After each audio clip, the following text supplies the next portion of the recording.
part is presenting a framework, have some questions, and then the second part will be describing briefly some of the methods. And at the end of the presentation, there's some resource publications which describe in more detail the different methods.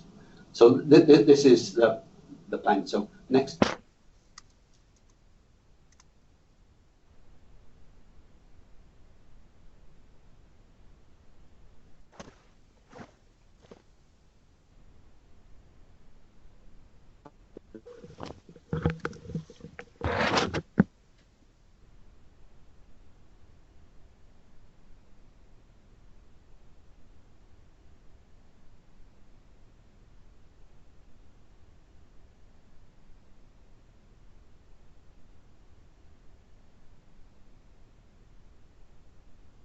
Do a very systematic and rigorous analysis of what has been achieved, who's benefited, who hasn't. And it's particularly critical to make sure that the investments reach and benefit the poorest groups, because sometimes people say the programs were a success, more schools, more people have access to health, but they forget that sometimes some of the poorest, most vulnerable, voiceless people are not benefiting. So we really need to focus on that, and we hope to learn some lessons about how development assistance can be improved during the period up to 2030 and after that. So this is a very critical commitment to evaluate the SDGs. And as you see when we'll go along, not everybody is focusing on evaluation. Many agencies are more concerned about monitoring. So I'm going to be emphasizing that it's absolutely essential to evaluate whether the programs achieve their long-term sustainable objectives, and not just have we built more schools and are more children getting vaccinated, although those are, of course, absolutely critical. So next, please. So some of the unique focus of the SDG evaluations, which many of you are familiar with. The first is the concept of universality. The SDGs apply to everybody in the world, not just to poor countries, not just to developing countries, but they address everybody in all countries. So it's a very broad focus. And there's a focus on sustainability of not just do things get implemented, but do they continue to operate, which is fairly new to the evaluation community. Not many evaluations focus on sustainability. And then there's the complementarities among all of the SDGs. There's many different sectors being covered, many different levels. And the SDGs hope to be having an integrated approach, not just looking at one SDG after another separately, which is one of the big criticisms of the MDGs, that there was this silo mentality. The people working on transport only wanted to know about the transport outcomes. They weren't concerned about gender or health or education. So the SDGs are putting a focus on trying to understand the complementarities. They're also beginning to talk about a systems approach, understanding how the whole of the SDG delivery and planning system operates, the linkages between the different agencies at different levels, in different countries, in different technical areas. And so this is something, again, which is fairly new to evaluations.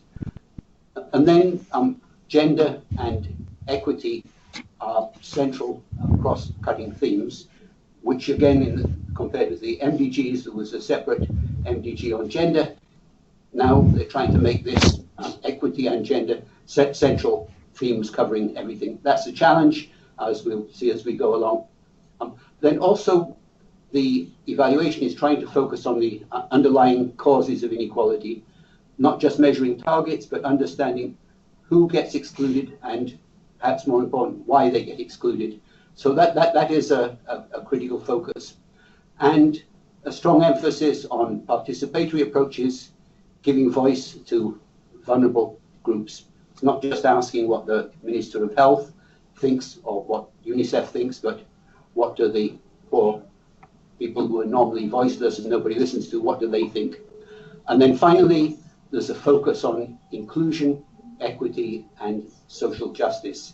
And so this is a very strong guiding principle. So these are some of the unique focuses of the SDG evaluation, all critical, all quite challenging. So next, please. So some of the special challenges for the evaluations, don't get too discouraged. Later we'll be talking about there are some exciting new approaches for addressing these challenges. But just to begin with some of the things which we're facing, which are pretty unique to the evaluation community.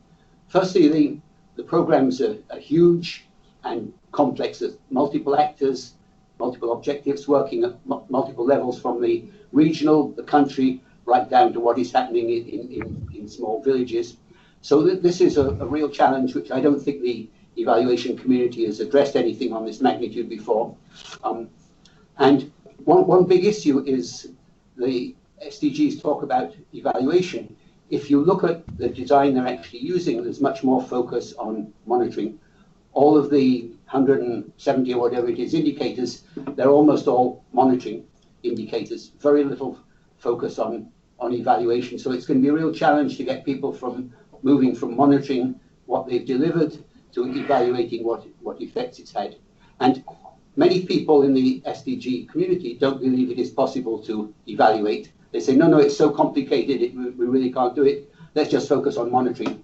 So, which I think would be an incredible tragedy if we spend billions of dollars over 15 years' time. At the end, people say, we really don't know what it's achieved, it's too complicated, but we can tell you how many things we've built.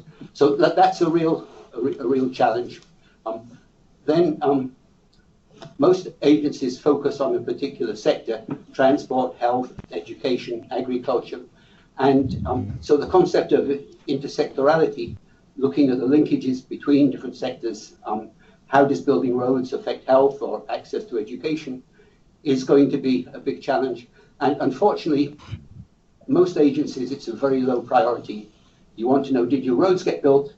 Not a particular concern necessarily. Did it have an effect on health? So getting people to move out of evaluating their particular sector to looking at the linkages is a challenge methodologically, but it's also a challenge politically. And then if you look at the design of the SDGs, it's top-down, designed in New York and the regions of the world. A lot of people got together and developed a set of performance indicators, and these then go down to country governments and intended to combine with a bottom-up consultation. So is this really happening? Is it really a bottom-up consultation, or is this rhetoric? So this is one of the challenges. Everybody talks a good game about giving voice, listening to people in the villages. If we look at how the SDG evaluations are actually taking place, how much influence power is given to the bottom-up focus, as opposed to the very complicated, well-organized meetings which take place at higher levels. So some challenges there. All of these are ways to resolve them, but it's important for people to be aware that these are issues which need to be addressed. Next, please. Then the question, can all these different kinds of organizations actually work together in an integrated evaluation? Hasn't been done very often in the past. Can it be done this time? Looking at vulnerability and exclusion, these are difficult to measure and not very well addressed in a lot of the evaluation literature. And sustainability, we're talking about sustainable development goals. There's very little good evaluation literature on how to measure sustainability. So that's going to be a challenge. Gender analysis is something that we know a great deal about, but at the moment it's not very well integrated into most evaluations, as many of our friends listening today will know. So we have the tools, the techniques. Do we have the will? Do we have the organizational structures to do that? And then finally, the challenge is we need to have stronger learning mechanisms. One of the big challenges, weaknesses of any kind of evaluation is the results tend not to get well disseminated. People tend not to draw lessons. They don't tend to take action on what was learned in the evaluation. So this is going to be a challenge. So next, please.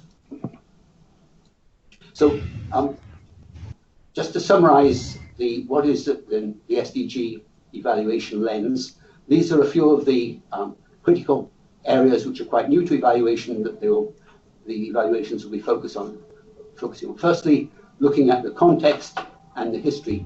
How programs evolve in the future depends on how they evolved in the past, what people's experience has been with previous similar programs. So that's important. Complexity is a big challenge. Programs don't operate in isolation. They're influenced by the local, economic, political, cultural, demographic environment in which they operate. And related to that, a really big challenge is emergence. Programs constantly change. Evaluation designs don't usually. Evaluation designs tend to be fairly rigid and don't have flexibility to adapt very well to changing programs. So looking at emergence is a big challenge. Exclusion and social control are, again, relatively new to the evaluation field. We need to look at those. We've talked about intersectionality. I mentioned emergence again, that's very critical. Trajectories of change, I'll be talking about understanding what is the pattern of change, over what periods of time do we expect the changes to take place. And we'll see that many evaluations ignore thinking about the trajectory when changes are likely to happen. Many evaluations take place years before you could expect any changes. So focusing on the trajectories is important. Then sustainability and resilience, again, are something which aren't very well addressed in evaluations, are going to be big challenges. Then finally, causality, looking at attribution and contribution. What difference has the program actually made? And as we mentioned earlier, a lot of people say that's too difficult, let's forget about that, and we'll just do monitoring, which we know how to do quite well. So next, please. So the question, does the evaluation community have the tools to address these broad and complex questions? We'll be coming back to that, but I look forward to listening to your comments in the discussion in a few minutes. So next, please. So just to finish this introduction, the SDG framework has a lot of challenges. It also offers some unique opportunities for innovative evaluations. It's focusing on these very broad questions which many evaluations don't tend to try to tackle. It's asking what works, for whom, where, why, how. So it's a very exciting opportunity to really focus on these questions which the SDG is discussing. Brings together many different kinds of organizations and talents, a resource potential you very rarely see. Difficult to bring everybody together, but it's very exciting opportunities. And if the SDGs work well, it will be giving voice to vulnerable groups and grassroots organizations who are supposed to be significant actors in this endeavor. And finally, it has a unique access, offers a unique access to worldwide platforms for dissemination and utilization of the evaluation findings. There's a tremendous potential, will, the resources, if these can all be brought together. So next, please. So I'll stop there. So just giving a very brief framework why we need to think about the evaluation of the SDGs, some of the challenges, some of the new issues and areas that the SDGs are focusing on, some of the unique opportunities, and then a lens of the new areas that we need to be looking at.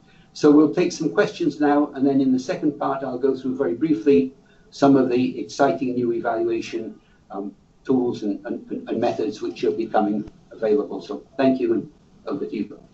Great, thanks, Michael. And I think you've outlined very clearly the scale of the challenge and the opportunities as well, I think, for evaluation as we try to engage with this very big agenda, this very ambitious agenda around the SDGs. So let me open it up for questions. Type your question in the sidebar, and we'll take 2 or 3 and put them to Michael, and he'll respond. We'll spend a few minutes on this because there's another part to the presentation.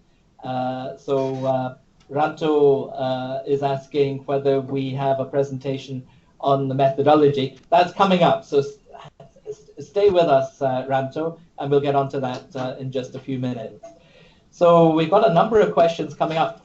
By the way, for those who are having difficulty hearing, see if you can get a better connection. Try and get a hard wired connection rather than a Wi-Fi connection, if you possibly can. I know some of you are having difficulty with the audio. Okay, let's take a few questions then. And first question, Michael, to what extent will the SDGs be relying on real data? I think that means real-time data from all over the world for its indicators. So that's really a monitoring question, but it has an evaluation dimension to it. Susan Durston, hi Susan. Issues such as sustainability will need to be seen differently in different contexts, especially in the context of conflict. How do you see that? So conflict and sustainability, big issue. And remember, one of the SDGs is particularly concerned with peace and difficult contexts. A question for UNICEF. Would you suggest, well, a question for Michael for UNICEF. Would you suggest that UNICEF influences governments to conduct SDG nationwide evaluations? How would you react to that, Michael? And Musarat, thanks. You're as optimistic as ever. Please let us focus on opportunities, Musarat says, as everyone else is already talking about challenges. So let's accentuate the positive, as they say. Let's take just one more question and then turn back to Michael. Is it right to say that evaluation of SDGs is, in summary, a systematic measure of good governance and social justice in development practice? So is it only about good governance and social justice, or is it about more? Actually, here's a related question, so let's make this the last one before we turn to Michael. Sorry to bombard you, Michael. Given the interconnectedness of the SDGs, to have an evaluation framework in the absence of an overall evaluation framework, indicator SOPs and methodologies may be challenging. I think that's the nature of the question there. So Michael, we'll take a few more questions in a minute, but Michael, what do you make of in response to those questions? Thank you. They're very challenging questions, and everybody's been thinking a great deal about these issues. So I'll just try to respond very briefly to these. The kinds of data which the evaluation is going to rely on is going to be a big challenge of who is going to be able to generate data. There's a risk that all of the data will just come from national monitoring systems and will not get into any of these broader issues. So the big challenge is how well will local level organizations, civil society, different kinds of organizations which have the capacity to dig deeper, to what extent will they be involved in designing and contributing to the SDGs? That is going to vary a great deal, as we all know, from country to country and sector to sector. And so I think a big challenge is to make sure that broad inclusion of different agencies is really a goal and not just rhetoric. Everybody talks about bottom-up evaluations. Is this going to happen? So there isn't any magical formula for that, but it's partly a question of the civil society and a range of organizations getting themselves organized to pressure, but also support from the international agencies to encourage governments to listen to some of these voices. If we had more time, perhaps another occasion, we can talk about some of your experiences in how to do that. But it's going to be a challenge, and one of the big things is just making sure this stays on the radar screen of having ways to generate the kinds of data which are available. In every country, there are people who know these kinds of things, they know how to do these studies. Will they get incorporated? Jumping on sustainability. Sustainability, what you mean by sustainability varies project by project, sector by sector, country by country. So there isn't a magical definition of sustainability as these 5 things. So you have to think, what is a program trying to do? How would you know if it's continuing to do this over time? What does sustainability mean in a conflict situation where the population you're working with may be constantly moving, too fearful to ask any questions, to give any information? I think people know what are the kind of sustainability questions you'd like to ask. The main point is sustainability rarely gets built into an evaluation. So we have to make a commitment to thinking 5 years from now, how would we know if the program is going well? Is it continuing to achieve its objectives? And many people shrug their shoulders and say, really great to do this, but we don't have the time or the resources, so let's just monitor whether we've built the schools. So it's a question of a commitment and then coming up with a sort of framework of what are the things you'd like to look. And just one key thing is having a mechanism so you can actually collect information over the next 5 years or 10 years. What tends to happen is people say they're doing a sustainability analysis, but they do it now projecting into the future. They say, let's assume that government continues to provide resources. Let's assume that there isn't a drought. Let's assume, and if all those things happen, our program will be sustainable. And that's what some people call a sustainability analysis, and it's not. You have to actually be able to collect data in the future to see whether these things have actually happened. Rarely done. People say, oh, it's too complicated. Our budget doesn't continue. So you have to find, it's absolutely critical to find ways of how you can look at sustainability in real time. So what would be the role of UNICEF and other agencies in encouraging the governments to come up with a more responsive evaluation framework? It's a difficult question. One doesn't want to be pushing governments too much so that they're just responding to the international agenda, but in some cases this can be helpful. And so an organization like UNICEF might want to have a sort of checklist of some of the minimum things that it thinks should be built into all of the evaluations, one of which might be making sure you're giving voice to poor and vulnerable groups, and then trying to find tactful ways of helping government and other agencies to do this. I think we're all familiar with the challenges and the different ways that this can be done.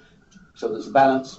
It's not a UNICEF or World Bank evaluation, but they are all critical partners.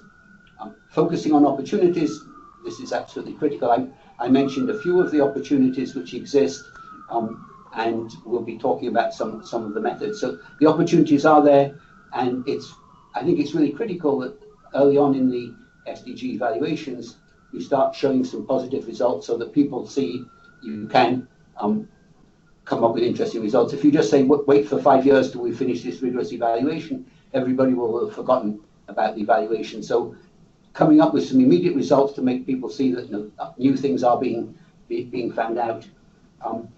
What is the role of the evaluation in looking at governance?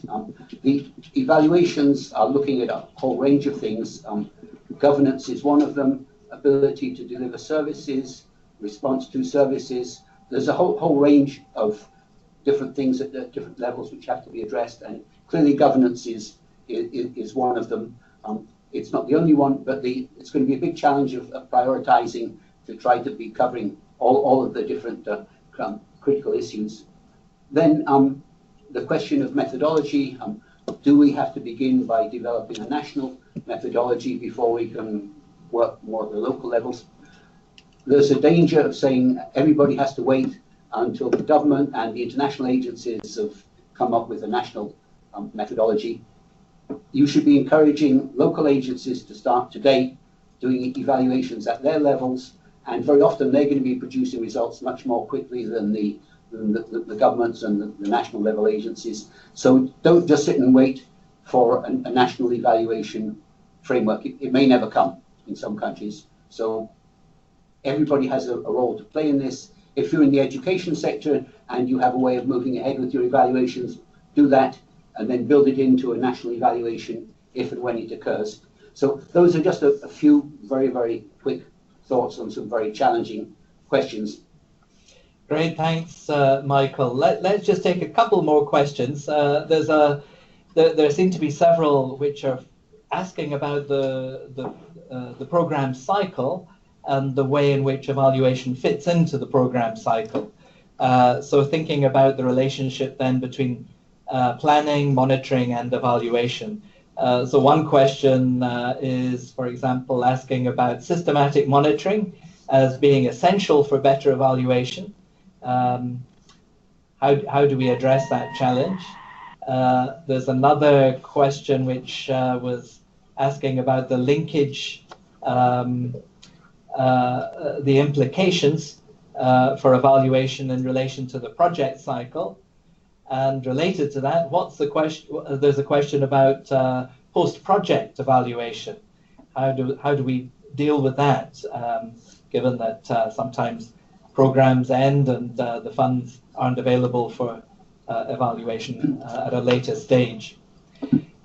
Then there's a second set of questions, Michael, which are really about context.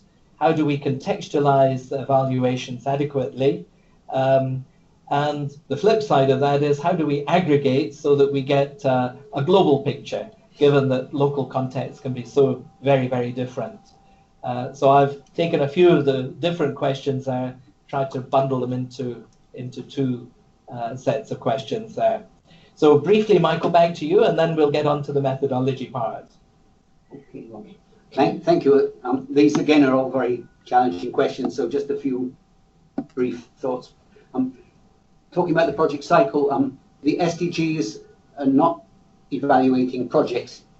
They're evaluating sectoral impacts, national impacts, linkages between sectors, asking questions like, are there complementarities between different sectors? Is there a value added of doing an intersectoral evaluation, or does it just make it more complicated and not really produce better answers? So we have to obviously draw on project cycle information if it's available, but it's a very different approach if we're evaluating the SDGs than if we're evaluating a particular project.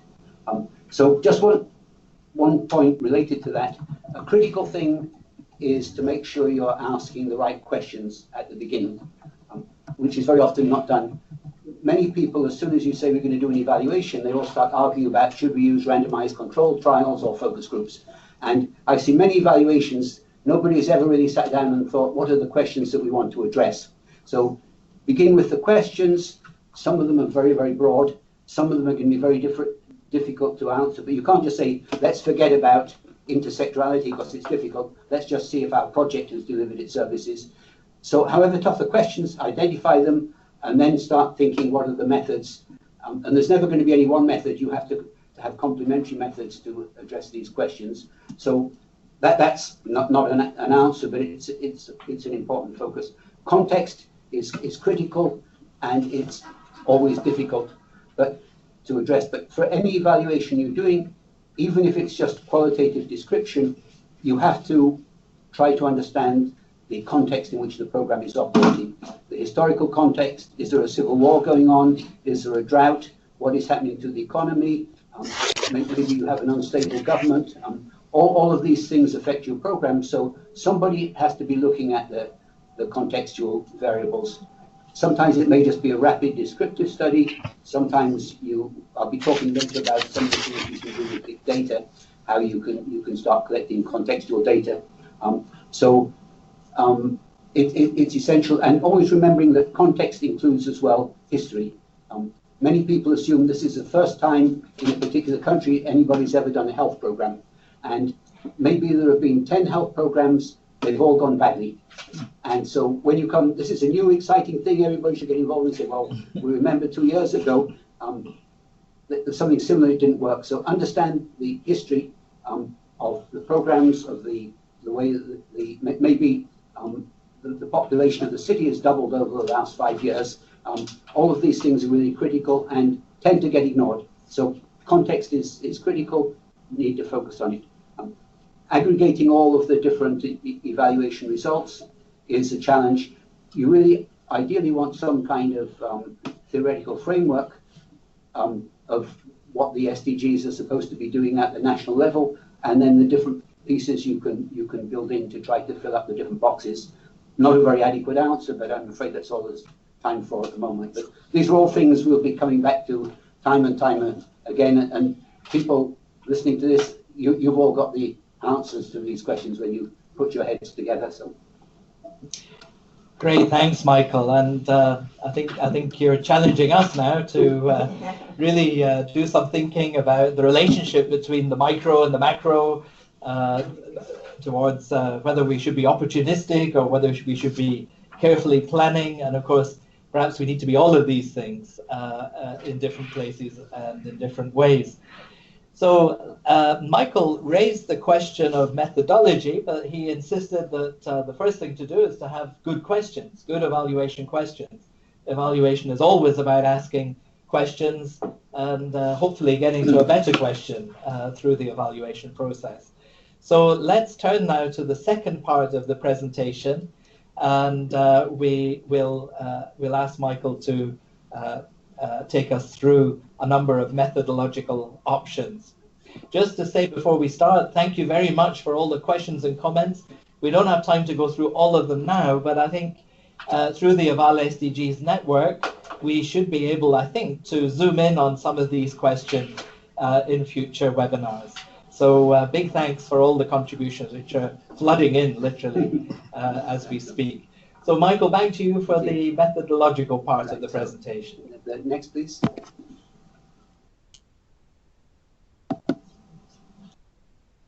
Okay, so I have listed on this slide and the next one 10 promising approaches, and I have a one-page note on each of these approaches, which I'll try to go through as much as I can in about 15-16 minutes. At the end of the paper, there are some resource documents which go into more detail on these approaches. So can we have the jump 2 slides?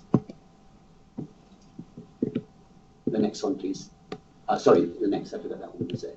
Okay, so I'm going to talk very briefly about 10 promising approaches, many of which you're familiar with, and so I'm not going to explain the approaches, but just flag a few of their potential uses. So mixed methods and multiple methods we're all familiar with. This combines data collection and analysis methods across and also within disciplines. It combines quantitative and qualitative methods, but it also combines different quantitative methods and different qualitative methods. So it's bringing together a range of different methods to strengthen the basis you have for your evaluation. Mixed methods help understand behavioral change, what actually happens during project implementation, social control mechanisms, why is it that excluded groups continue to be excluded. It's not just a magical thing. There are systematic social control processes which keep women from access to labor markets, which keep ethnic minorities from access to education, for example. So mixed methods helps us to look at some of these more complicated, difficult to measure aspects. Triangulation, where we systematically combine different methods, is a very valuable tool for strengthening the validity of data and the interpretation. Many evaluations talk about they're going to use triangulation. Very few of them actually get down to doing it. So it's something you have to mention on page 1, but if you look at evaluations, often they don't do it very systematically. It has to be planned, integrated into the evaluation. Then to get the full benefits of a mixed method approach, you have to have a systematic approach where you're systematically combining quantitative and qualitative methods at each stage of the evaluation. It's an integrated approach to evaluation. It isn't just ad hoc conducting a survey and then doing a few focus groups which are not systematically related. So this is a challenge. Mixed methods is an integrated approach, which is not how it's used in a lot of cases. It has a tremendous potential, has to be one of the central tools of the evaluation. Next, please. We all use theory of change or other kinds of theory-based evaluation approaches. Very powerful tools. These provide a framework for identifying the questions that you're looking at, for understanding the processes you're trying to assess, and for identifying the hypotheses that you want to examine. So it's a very powerful tool, a theory of change. And it helps to describe in more detail the processes through which changes are supposed to be taking place, so that you can sort of test whether these have actually happened. The weakness of most theories of change is they don't include a rival hypothesis. They just describe how they think the changes are going to occur. These changes happen, so you say, voila, our program's been a success. It may very well be that all of the changes are due to other factors, like an improvement in the economy, which you haven't tested. So a theory of change needs to include at least one rival hypothesis. very few do. Most theories of change also tend to be static.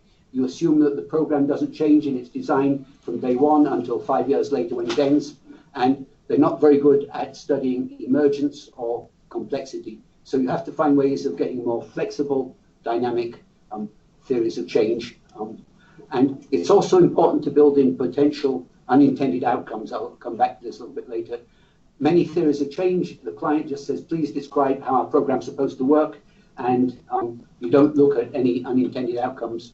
So critical that theory of change doesn't just look at your results framework, it looks at all of the other changes which are taking place and need to include the contextual variables which we've talked about earlier. So next, please. Some exciting new approaches to case studies. Case studies are a very powerful tool for understanding the lived experiences of different groups and for digging deeper into understanding how people think about the program, how they experience the different kind of changes which are taking place. It's important to ensure cases are selected to be representative. There's a common weakness that cases are selected in a rather ad hoc way, and it's very difficult to know how you generalize from them, particularly if you're combining them with survey data. Are they comparable? If you get different results coming from the case studies, is this because you've discovered new things, or is it because the case studies are sampling a different universe? Then it's also very important to have more rigor in how cases are analyzed. A lot of people do what they call cherry picking. You look through the cases, you find a few quotes which support your theory, and don't do very rigorous evaluation. Somehow you forget to mention the cases which the program hasn't worked. So more systematic analysis of the cases, and ideally cases should be longitudinal, looking at how groups change over time and not just doing a single interview. Hard within budgets and time constraints, but you lose a great deal of the value of a case study if it's just based upon one interview. The whole logic of cases is trying to study processes and changes over time. Next, please. I'll just mention very briefly a very interesting new development in the case studies, the qualitative comparative analysis, QCA. Without going into the details, the QCA approach identifies a number of attributes of each case. The case could be an individual, a household, a community, schools, whatever your case, and you identify a number of attributes, important characteristics of the case, which you think will relate to outcomes, and then you have an indicator for outcomes. And normally you just have a dichotomous measure of yes, no, the outcome was achieved, it wasn't achieved, the parents have completed secondary education, they haven't completed secondary education. Then in the analysis, you identify the configuration, the set of outcomes, of attributes, characteristics of the cases which have to be present for the outcome to occur. And similarly, the set of attributes which, if they're present, the outcome doesn't occur. So it's a way of looking at sets of outcomes rather than just individual variables.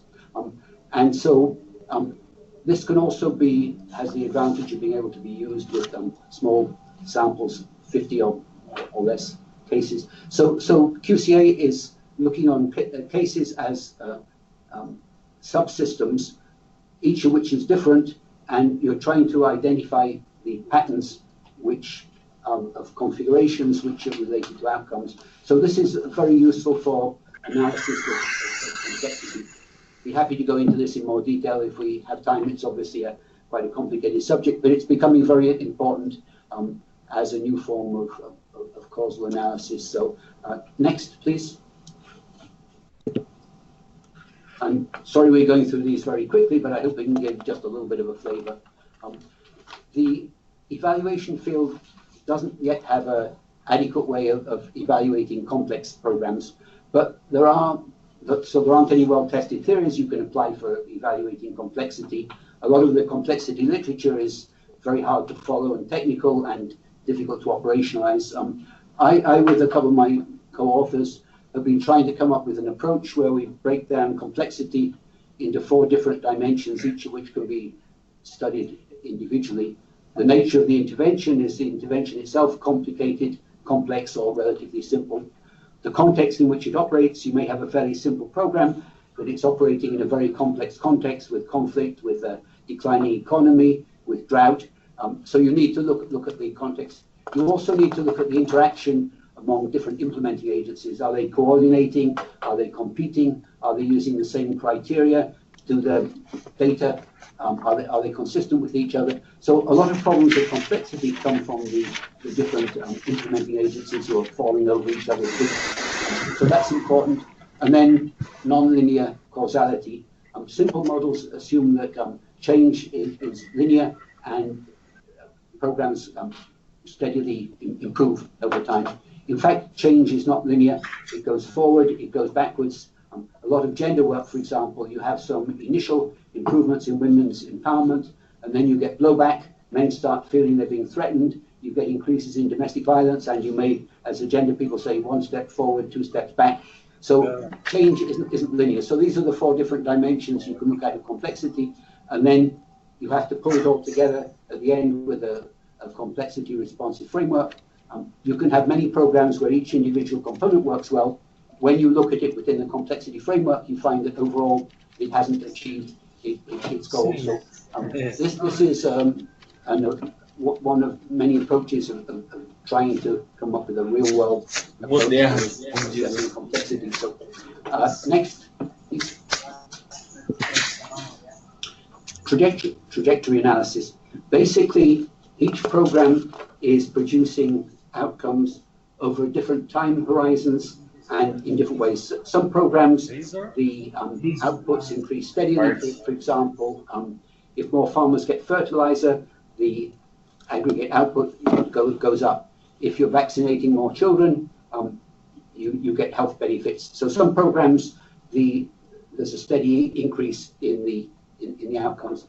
In others, outcomes improve steadily during the first years, and then you run into maintenance problems, and the outputs begin to decline, outcomes begin to decline. This is an example where you have a minor irrigation project, goes well when it's being supervised, the donors go away, you run into maintenance problems, and the outcomes begin to decline. Others, there's no regular pattern, it may be cyclical depending on the climate, on the economic conditions.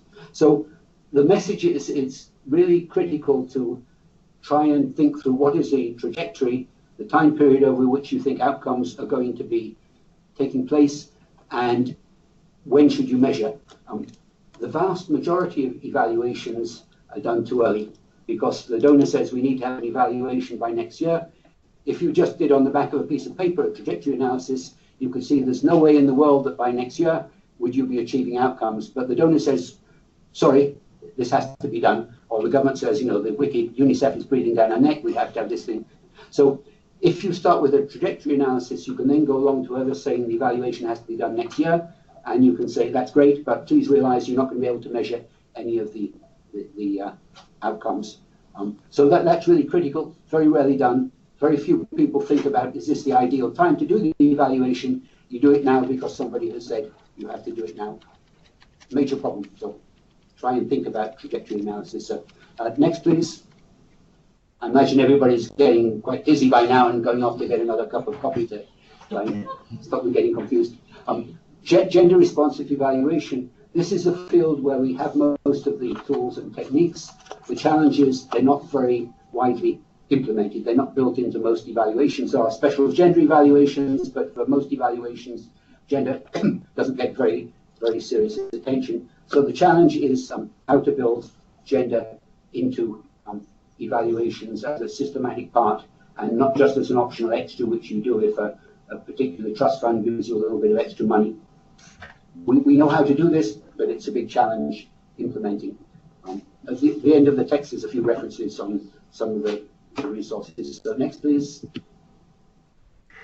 Social exclusion analysis. Who is left behind? The SDGs talk a good game about we're going to be looking at who is left behind.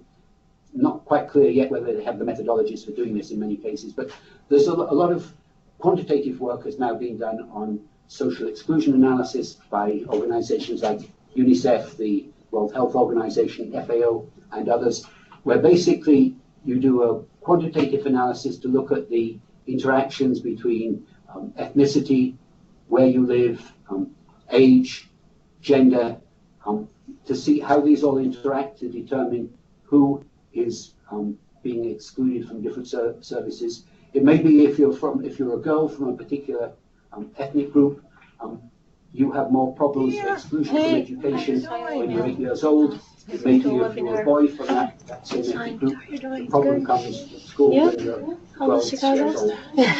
Understanding that the linkages between these different variables is challenging. It can be done. The tools exist for doing this at the national level. You also need to strengthen the qualitative aspects of the ethnographic and other methods to dig deeper. One of the challenges of most social exclusion analysis is you just work with the data you've got available, and very often nobody looks at who is being excluded from the data. I was doing some work on the internally displaced population in Colombia. Many very rigorous studies have been done using the national directory of the IDPs, the internally displaced population. We looked at this and we found 40%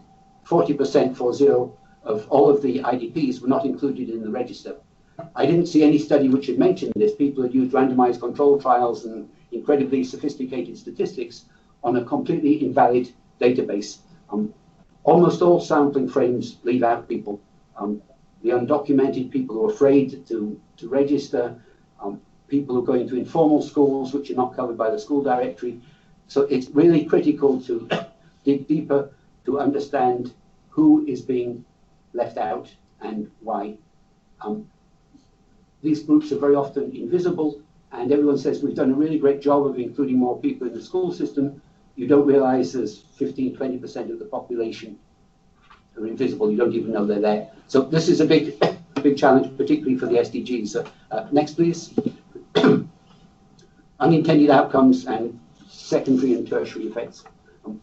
Many evaluation designs, including what are considered very rigorous designs like the randomized control trials, are very good at measuring whether you've achieved intended outcomes. They're a disaster for looking at unintended outcomes. RCTs don't do this. They say that we've achieved what we intended to do. They have no idea that domestic violence has gone up as a result of your program. So it's absolutely essential to find a way of looking at unintended outcomes of programs. It can be done. It very rarely is. Many donors say, don't waste time and resources on things which we can't control. Just tell us whether more kids are going to our schools. So I know a lot of evaluators have been told, don't waste time looking at unintended outcomes, which I have views on that, which I won't mention at the moment. I'll just take 2 more minutes to skim through the last 2 points. So essential to look at unintended outcomes using qualitative methods, whatever seems appropriate. It's also important to look at what I call secondary outcomes, which are other effects on the target population which were not mentioned in the project design and which are often not studied. So that's important. And also tertiary outcomes, which are effects on other groups. So don't just measure, has your project achieved what's in the results framework?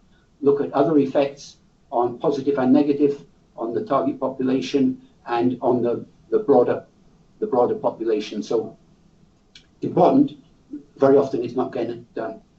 Again, people say, you evaluators, you're put your heads in the clouds. It's difficult for us to do this. Let's just focus on our narrow objectives. The SDGs, it's going to be particularly important to have this sort of broader focus. So next, please. Some promising developments in systems analysis. Systems analysis tries to understand the interactions between all of the different parts of the system and all of the different actors and organizations that affect the outcomes. So it has different ways of trying to map the interactions between different agencies, the communication patterns, whether they're cooperating, whether they're in conflict, whether they're not in contact at all. And it tries to, there's a whole number of approaches for trying to model how these changes take place over time. Sociometric analysis, where you look at patterns of communication, power, friendship, is one of the many techniques, and be happy to come back to this in the discussions. So on to the final slide, please. So new information technology, the ICTs, big data, smart data analytics is beginning to offer a lot of very exciting tools which will be very important for the SDGs. Things like satellite images, remote sensors, analysis of social media like Twitter, analysis of electronic financial transactions, ATMs, audio, video images, phone and radio communications. These are all things which can very rapidly broaden the data that we can draw on for our evaluations. Lots of very exciting things going on. At the moment, evaluation offices are very far behind other kinds of agencies. Most evaluation offices don't make very systematic use of big data at this point. Other people do, like, for example, if you're working in emergency relief programs, you use a lot of big data. It's used for planning, for research, but the evaluators, for a number of reasons we could discuss later, tend not to be using these methods very much yet. It's going to be a real challenge. You have to find a way of doing these. And just on the final wrap-up slide is, so what would a good SDG evaluation program look like in 2030? Some of the questions it will be trying to address: how have people's lives been affected by the SDGs? Very broad questions. We have to look at these. Was the massive investment of resources worthwhile? That's going to make a lot of people feel uncomfortable, but it's a critical question to ask. Who has benefited? Who has not? Who has been left behind? What lessons can we learn from multi-sectoral approaches?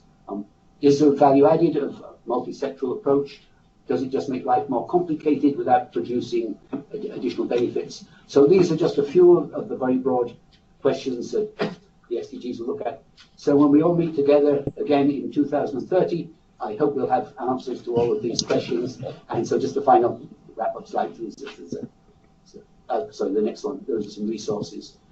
So good luck with your SDG evaluations, and thank you.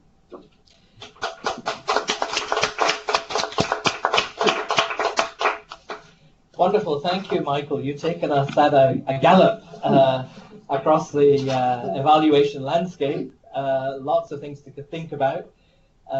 And indeed, we could have a webinar on each of the methodological approaches that you've outlined. But I think you've given us a menu, indeed, of things to consider. We haven't finished. I know we're time is marching on, but if you have some further questions for Michael, put them in the sidebar there. But what I'd like to do very quickly is turn to Scott Chaplow to just give a reaction to some of the issues, some of the many issues that Michael has touched on. So Michael, pardon me. So Scott, over to you. Hi, can people hear me okay?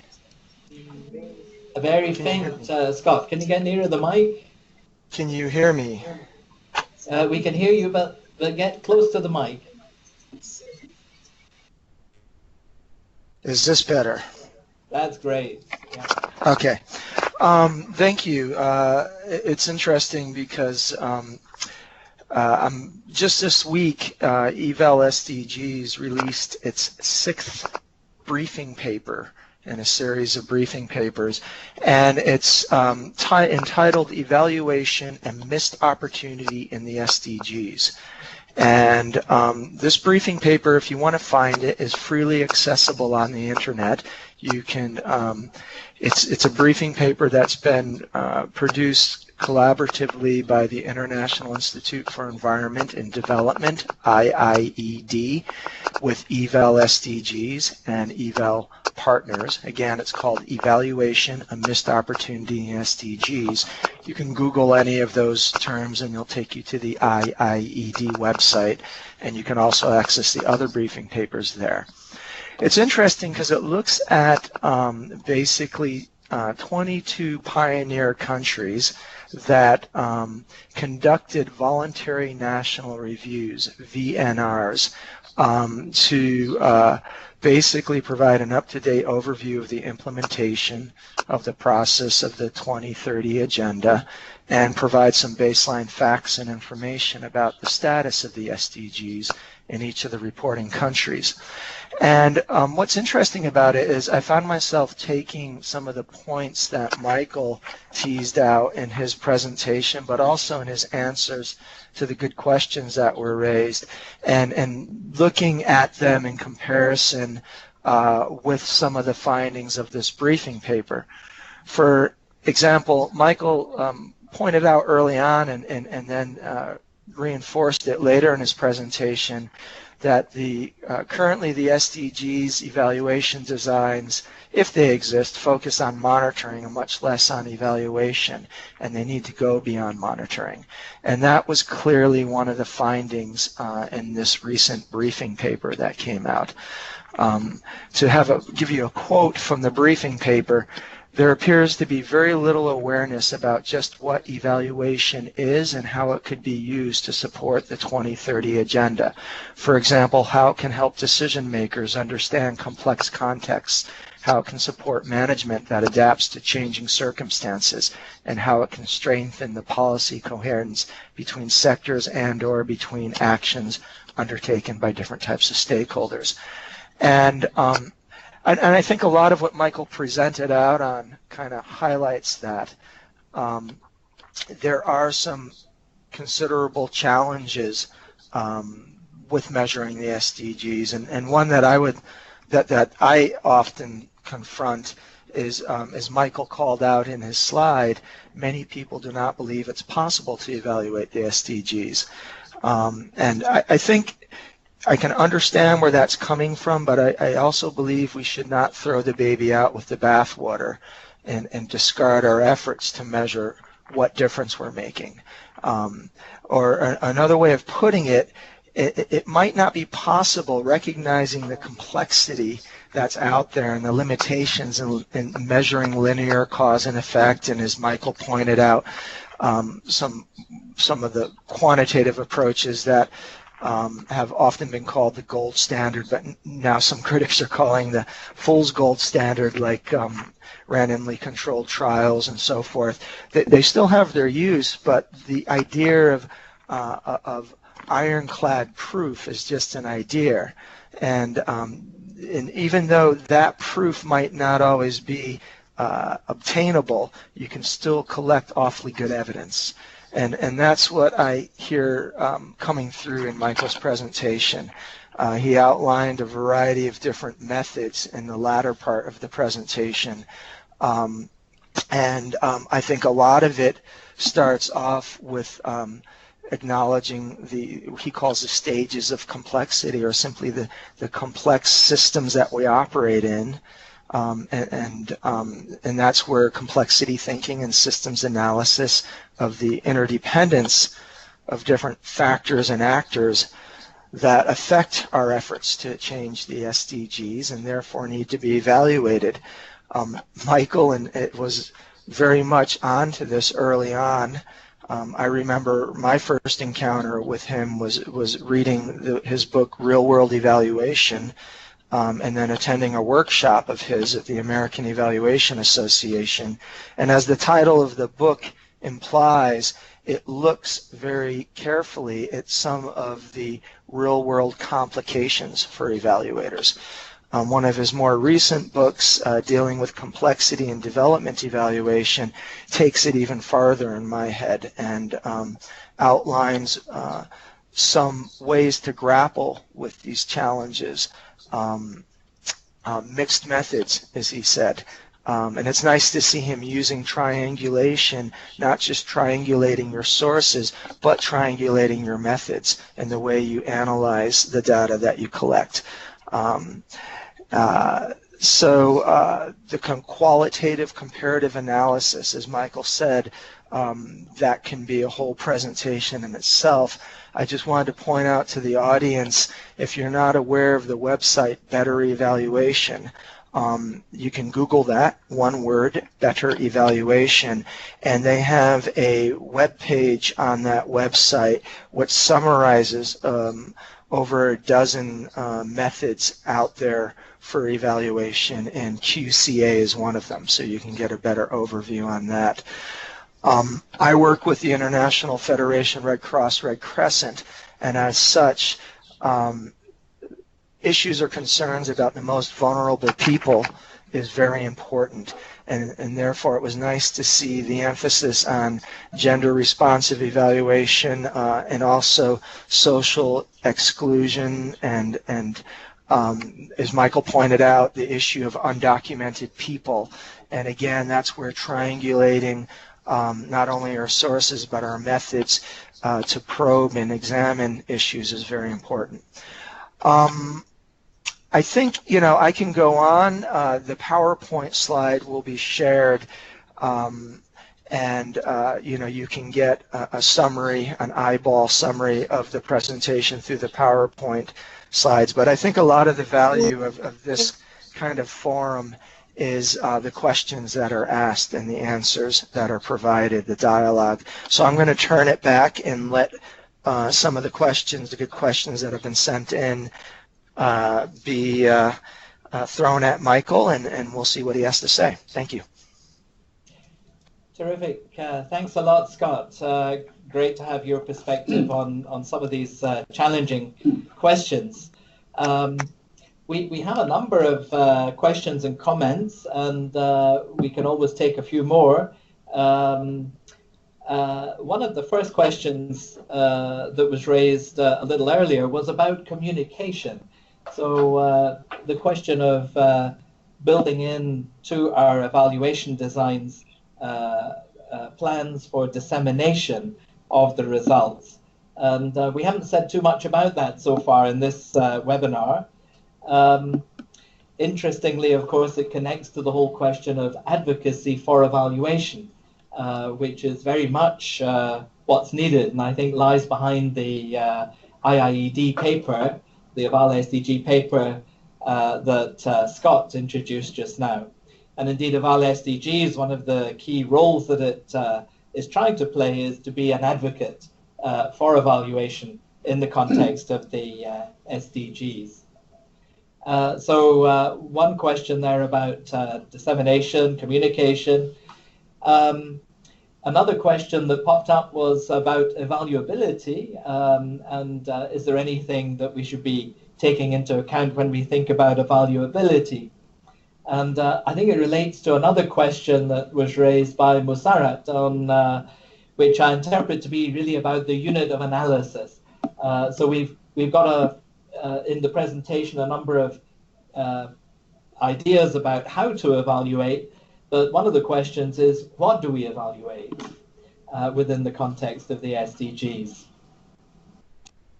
So let's look at those first of all, Michael, and I know more questions are coming in. Thank you for some more very, very challenging questions. The issue of communication and dissemination is critical. A failure of most evaluations is they tend not to get very widely disseminated or used. So communication needs to come in during the implementation of the evaluation as well, of making sure you're hearing from a wider range of stakeholders and concerned groups. There's an interesting experience in a lot of countries. When I was working on housing programs in El Salvador, before you could do an evaluation in a community there, you were summoned by the community leaders and you were asked, how will this evaluation be useful to our community? And they said, if it's going to be useful, we will tell the community to give you all of the cooperation. If you can't convince us it's useful, we will tell people, if you ever come back here again, to throw stones at you and chase you out of the community for wasting our time. So just that, many evaluators think they have the right to go and collect information from whoever they want. They don't have to explain the purpose. So communication should be beginning in what are the questions, what are you going to collect, how are you going to collect it, but then disseminating the results. Many reports are disseminated in a standard format with lots of pages, lots of tables. You need to have different kinds of dissemination strategies for different audiences according to the level of literacy, according to the kind of communications that they like to receive. But also research has shown that at the higher levels, some people like to receive a brief bullet points. Others, when Robert McNamara was at the head of the World Bank, he let it be known if anybody put in the executive summary, he wouldn't read the report. He said, I'm perfectly capable of analyzing the tables myself. I don't want somebody else telling me what a regression coefficient means. So for some people, you have to have a short summary with bullet points. For other people, if you have a short summary with bullet points, you'll be sent out of the room. And some people like a written report, others like a verbal presentation. So many different kinds of communication strategies are important. But one of the key things is just widening the range of stakeholders to make sure that a lot of the people that you want to get this to are actually going to receive copies. And many governments are not very enthusiastic about that, or they say it would be difficult because we don't have the emails, we don't know how to send it to people. So widening the range of stakeholders is a challenge, but really thinking through your communication strategy, how is this message going to be received by and understood by different groups? And even a very, very basic thing, just think how many evaluation reports are never published in the local language. If you speak French or you speak English, it's great, but if you speak only Kiswahili or whatever, you may never even see the report in your language. And if you talk to evaluators, they spent $50,000 on doing statistical analysis, and then they say, we don't have a budget to translate the report. So some issues there. Evaluability is really critical. Evaluability includes, are you asking the right questions? Are the ways you're going to collect data? Are these the valid indicators? Can you collect the data? So many evaluations where people say that the Ministry of Education, for example, has told us they've got a great data set which has exactly the information we want. You don't have time to check on that. When you start the evaluation, you find that that data is not actually there, or it's not in the form you want, it's not very reliable, it doesn't ask the right questions. So evaluability analysis, are you asking the right questions? Can you collect the data? And just one thing which is really critical, this question of trajectories. So many evaluations, you won't be able to answer the questions because you're doing the evaluation too early. So there's a number of really critical things that need to come into the evaluability and analysis. We could go on to that, but it's something which often doesn't get addressed as much as it should. The other question, the unit of analysis, this is really challenging for the SDGs, which would like to evaluate issues at all different levels, in different sectors. So a real challenge is just thinking, what is evaluation going to focus on in a particular country? You may have some guidelines that a certain number of the evaluations have to focus at the local level, at the grassroots level, and not just be collecting data through the Central Statistics Bureau. So there's no clear answer to this, but it's important from time to do an assessment to just look at what are the evaluations focusing on overall, what are some of the big gaps, the things that people said they were going to look at, for example, who is left behind. Is anybody actually looking at that in the evaluations? So just having a check from time to time, what are you actually evaluating? If these evaluations worked out perfectly, would they be answering what you consider the priority questions? And very often you find that they're not. This gets into political dynamics and whose voice counts and so on, but it is very important. And so, unfortunately, so there's no simple answer. What is the unit of analysis? But it shouldn't just be defined by the national government. There's lots of other actors which have to have a voice in what you're going to evaluate. So. Great, thanks, Michael. We're moving towards the end of the presentation now, but a couple of comments and questions have come in trying to look at the links between monitoring and evaluation. So Laura Gagliardione has asked whether there's a link, possibly a middle path between monitoring and evaluation, and trying to build a bridge between the two. Do you have any thoughts on that, Michael? A related comment here is concerning the evaluation process. How can we use, sorry, it's on communication rather than on M&E. How can we make the evaluation process itself an important part of communicating around evaluation? And one of the thoughts that occurred to me, in fact, actually related, the reason I was thinking of these two things together is that, of course, the approach of developmental evaluation is an interesting way of trying to square that particular circle. We, I think, have exhausted our audience, so you might want to wrap up those questions with a few concluding remarks, Mike. Thanks. Thank you. The issue of the links between monitoring and evaluation is a very challenging one and much debated. A lot of organizations, the two functions are completely separate. They don't even talk to each other. Many evaluators never look at monitoring data, but monitoring should be an integral part of evaluation, because a good evaluation is not just looking at outcome, it's looking at processes of what has actually changed during the implementation of a project. Projects influence the target groups, and target groups influence the project. So the concepts of emergence, dynamic monitoring requires a much closer link. And this is debated. Some people say evaluation has to be objective, mustn't look at monitoring data.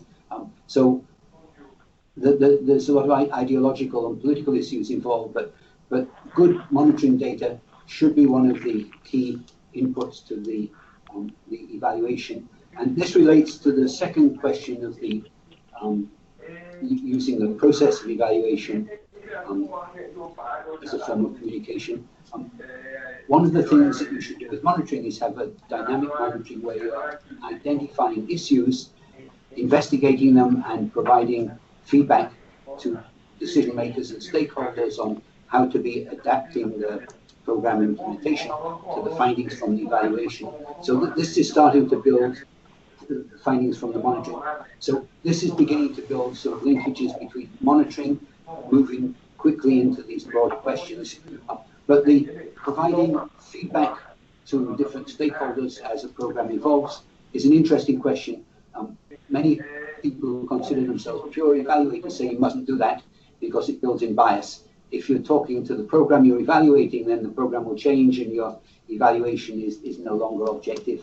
So that's an issue, particularly for independent evaluation offices where they're supposed to maintain objectivity. So there are two very distinct things you're doing with monitoring evaluation.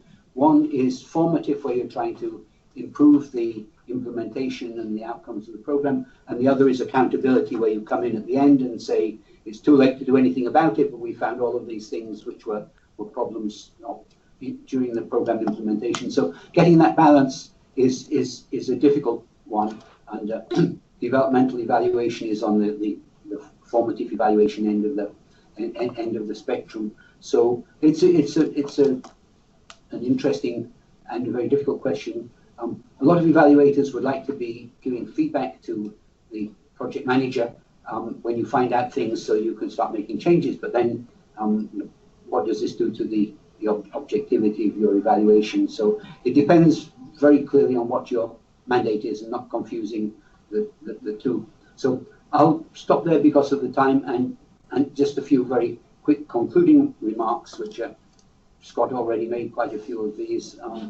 The SDGs open up a completely new world of evaluation, asking new questions, much broader, much longer term issues to be looked at, introducing a whole range of new evaluation issues of complexity, emergence, identifying who is being left out, looking at the intersectional linkages.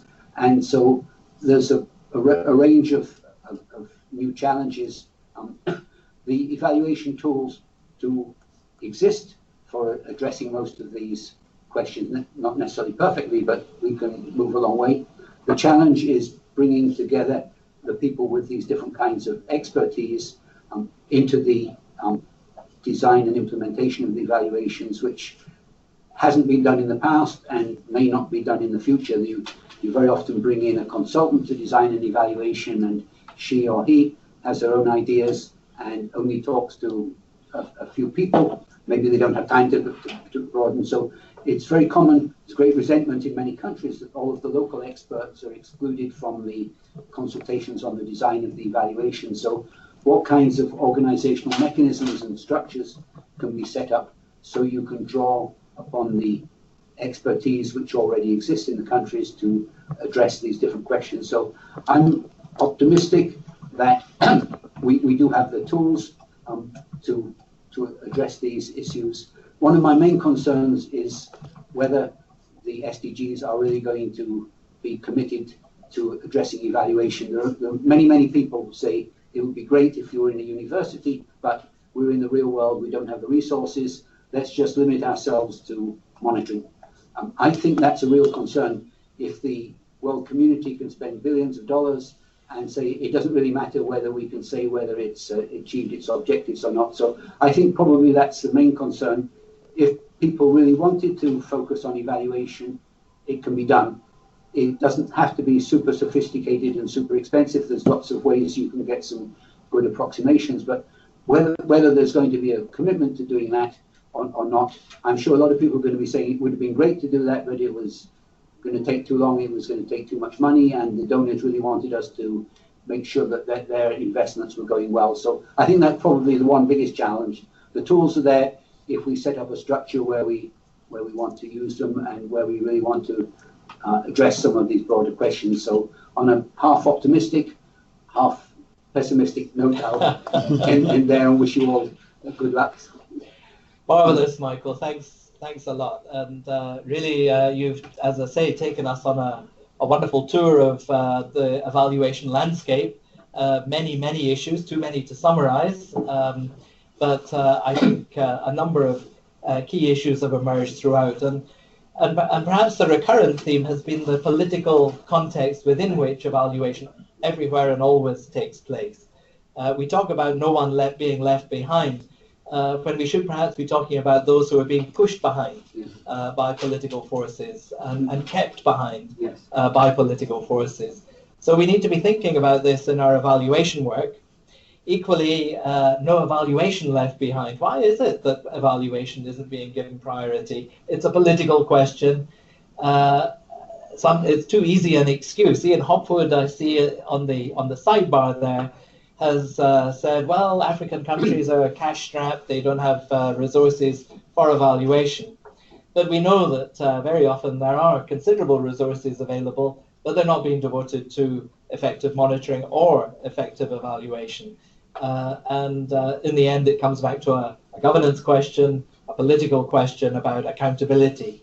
So one of the things that we're trying to do through Eval SDGs and through Eval partners more generally is to raise the profile of evaluation, trying to ask some difficult questions about why it is that evaluation isn't being used in the context of the SDGs more than it is, and trying to advocate with political leaders and others to think harder about evaluation, to understand what evaluation can do, and to create demand. One of the comments in the sidebar that popped up a minute ago is, well, shouldn't in the context of the SDGs, shouldn't evaluation be country-led?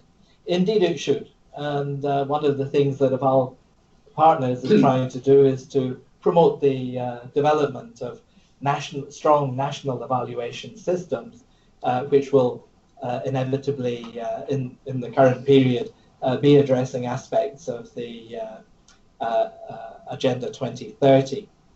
Anyway, we could go on forever, but we won't. We'll stop here. But one thing I would ask all of you listening, if you enjoyed this webinar and you found it useful, by all means send your comments, send your suggestions to Lavmore Murienge, who sent out the invitation for this webinar. Send messages to him concerning the topics for future webinars. And indeed, as we've mentioned already, many of the topics that Michael has touched on very, very briefly could take a whole day indeed, but certainly a whole webinar to explore in a little bit more depth.